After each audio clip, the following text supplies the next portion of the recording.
Assalamualaikum warahmatullahi wabarakatuh.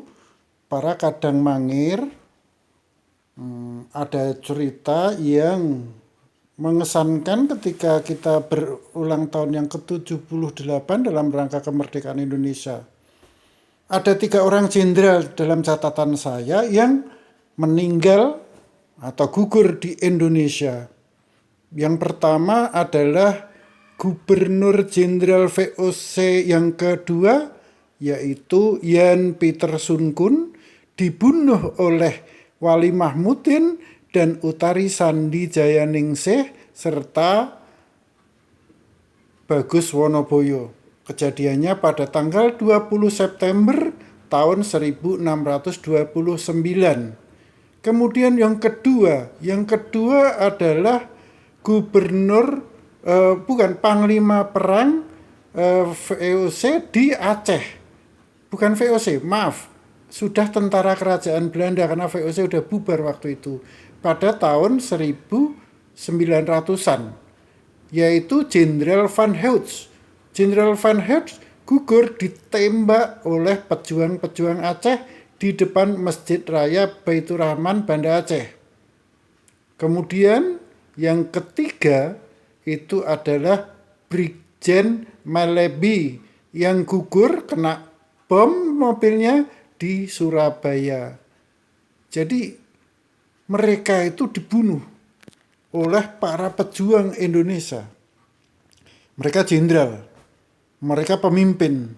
Tapi yang paling berkesan bagi saya adalah kerja pasukan Telik Sandi Mataram yang disebut Dom Sumurping Imbanyu yang dibentuk oleh Kiai Cinde Amoh.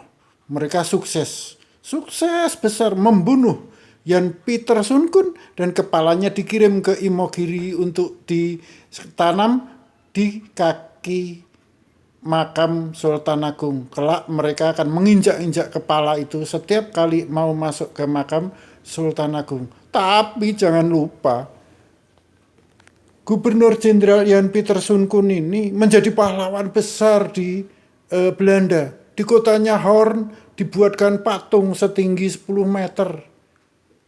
Jadi Jan Pieter Soenkoen ini adalah sebagai salah satu pahlawan besar Belanda yang dianggap pahlawan karena telah berhasil menjadikan Belanda, mengawali Belanda sebagai negara yang paling kaya di dunia. Yang perusahaannya itu, VOC itu sejenis perusahaan seperti Philips, seperti Samsung, yang waktu itu terbesar di dunia. Jadi jangan lupa bahwa Utari Sandi Jayaningsih, putri seorang Bagus Wonoboyo, adalah Trah Mangir yang mengawali peperangan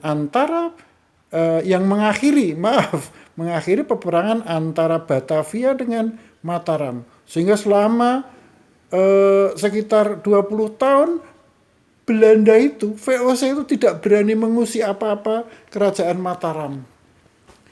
Sehingga Sultan Agung wafat pada tahun 1645.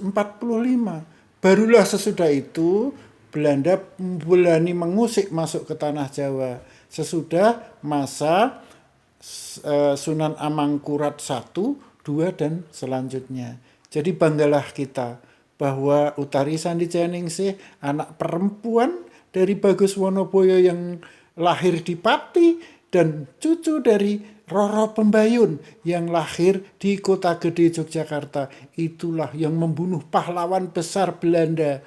Saat ini pun masih dianggap pahlawan dan ada patungnya sebagai penghargaan bahwa Gubernur Jenderal Jan Pieter Soenkoen adalah orang yang berjasa menjadikan kerajaan Belanda jaya hingga saat ini. Assalamualaikum warahmatullahi wabarakatuh.